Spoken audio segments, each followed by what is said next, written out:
पश्चिम बंगाल में इन दिनों सियासत का अलग ही रंग देखने को मिल रहा है। पूर्व मुख्यमंत्री ममता बनर्जी की अगुवाई वाली विपक्षी तृणमूल कांग्रेस के 58 विधायकों ने पार्टी से बगावत कर अपना नेता प्रतिपक्ष बना लिया है। वहीं टीएमसी विधायकों की बगावत के लिए सत्ताधारी भारतीय जनता पार्टी पर आरोप लगा रही है। टीएमसी और बीजेपी में जारी आरोप प्रत्यारोप के बीच सत्ताधारी पार्टी की नेता प्रियंका टिब्रेवाल ने संदीपन साहा के खिलाफ एफआईआर दर्ज कराई है। जो लोग प्रेस कॉन्फ्रेंस घरों में बुला रहे हैं, बाहर आने की हिम्मत नहीं हो रही, तो आप समझिए जरूर कुछ ना कुछ गलत उन्होंने किया है, जो जनता के बीच आके खड़े होने की बात करने की हिम्मत नहीं है। दूसरी बात, हमला प्रियंका तिब्रेवाल ने नहीं किया, ना ही जनता ने किया। जनता अगर हमला करती तो आज वो कैमरे के सामने बैठने लायक नहीं होते। जनता अपने एलिगेशंस लेकर के प्रोटेस्ट में उतरी। ये प्रोटेस्ट जहां से शुरू हुआ था, आपके सारे कैमरे थे, देखिए प्रियंका तिब्रेवाल थी प्रोटेस्ट में? नहीं थी। जब जनता उनके घर पहुंच गई, जैसे ही मुझे पता चला मैं वहां पहुंची, ताकि लॉ एंड ऑर्डर जो है वो इफेक्ट नहीं हो। और मेरे रहते रहते दोनों बाप बेटों को मेरा शुक्रिया करना चाहिए कि कोई भी तरह का लॉ एंड ऑर्डर सिचुएशन की वहां हानि नहीं हुई। पुलिस मैंने बुला दी ताकि कुछ भी वहां पर जो है वो अनफोर्सीन नहीं हो। मगर जनता को प्रोटेस्ट करने का अधिकार है, वो कहीं भी कर सकती है। आपको कंप्लेन करनी है, करिए, जहां करना है करिए, जवाब देने के लिए तो मैं हाजिर हूँ, पहली बात। दूसरी बात, जो वो कह रहे एफआईआर अगर होती तो मुझे उसकी खबर होती। कोई एफआईआर नहीं हुई है। जो कंप्लेन उन्होंने की उस पर प्रिलिमिनरी इन्वेस्टिगेशन होगी, करिए ना इन्वेस्टिगेशन। यहीं बैठी हूँ, 54/10 डीसी डे रोड मेरा घर है, आइए।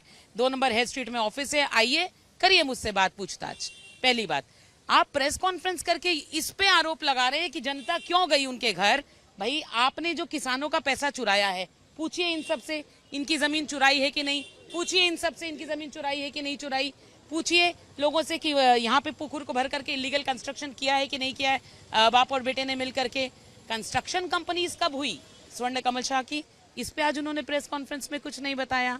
एक बार भी उन्होंने इस बात को नहीं उठाया कि नहीं हमने करप्शन नहीं किया है, नहीं हमने चोरी नहीं की है, नहीं किसानों को नहीं लूटा है। उनको इस चीज का गुस्सा आ रहा है कि जनता उठ करके क्यों गई। जनता गई थी और 100 बार जाएगी। कह रहे हैं इंटाली से चौरंगी में क्यों आए? चौरंगी पाकिस्तान में है। जब आप भगौड़े बन के घूम रहे हैं तो जनता आपको खोजते खोजते पहुंचेगी। और फिर कहती हूं कि जब तक प्रियंका तिब्रेवाल खड़ी है आप सुरक्षित हैं। अगर प्रियंका तिब्रेवाल हट गई तो जनता नामो निशान मिटा देगी। आज आप थाने के बाहर खड़े हैं, आप किसके खिलाफ? गरीब लोगों ने ऑलरेडी अपनी कंप्लेन दे दी थी, एफआईआर की कॉपी हम लेने आए हैं। स्वर्ण कमल शाह और संदीपन शाह के नाम पर एफआईआर दर्ज हुई है।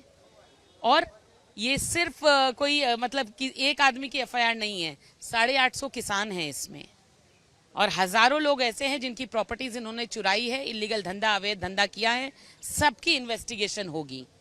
ईडी भी इसमें आएगी और ईडी भी इन्वेस्टिगेशन करेगी, क्योंकि जो जो एक्ट है इसमें वो सारे प्रिवेंशन ऑफ मनी लॉन्ड्रिंग से जुड़े हुए हैं। तो अब जो है वो अपनी गाड़ी की पेटी जरा बांध लीजिए, क्योंकि अब रफ्तार तेज होने वाली है। हम लोग थापा जमीन किसी किसक है, तो उधर 2 पुरुष से चाष कर रहा है। तो उन्हें बोला था जे सरकार के लिए जमीन चाहिए, कोई प्रोजेक्ट होगा। तो हम लोग का वो संदीपन शाह ने बोला, काउंसिलर बोला जे ये लोग ये ज़मीन चाहिए, हम लोग को प्रोजेक्ट होगा। तो उसके विनिमय जो पहले दिया था जे 50,000 रुपया काठा देंगे और आपको जमीन हम लोग को कॉरपोरेशन में लेना है। तो ठीक है, हम लोग सब लिस्ट विस्ट हुआ है, सब चाषी को लिस्ट हुआ है। लिस्ट में तो हेरा फेरी हुआ।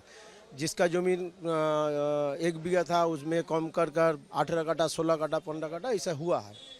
ऐसे हुआ है। उसका बाद 1 साल चला गया तो हम लोग चाष करते रहे, लेकिन हम लोग को भी प्रॉब्लम हुआ। वो जो डैम्पिंग का जल पानी नीचे आ रहा था वो चाषी का चाष का उपयुक्त तो नहीं है। इसलिए हम लोग बार बार कंप्लेन किया है चेक पोस्ट में, जे हम लोग का पानी बाहर फेंकिए, हम लोग का अच्छा पानी खराब कर रहा है। तो वो बोल रहा है क्या कैसे फेंकेंगे। 1 बार खोदाई भी कर दिया पानी निकालने के लिए, लेकिन वर्षा का टाइम तो निकालने इसे का पूरा ख़राब हो गया। उसका बाद 1-1.5 साल का बाद वो बोला है जे हमें एक दिन बुलाया सब चाषी को काउंसिलर ऑफिस में, जे देखिए अभी तो कॉर्पोरेशन का हालचाल बहुत ख़राब है, इकोनॉमिक्स प्रॉब्लम बहुत चल रहा है, आपको बोला था 50,000 रुपया देंगे, लेकिन अभी 50,000 नहीं दे पाएंगे, हम लोग 25,000 देंगे। आप देंगे तो ठीक है, और नहीं देंगे तो कोई बात नहीं। इसलिए हम लोग चला आया। उसका बाद चाषी लोग को बुझाया, समझाया। चाषी लोग, कुछ लोग तो राजी हो गया, लेकिन ज़्यादा चाषी राजी हुआ नहीं, लेकिन कुछ चाषी राजी हो गया।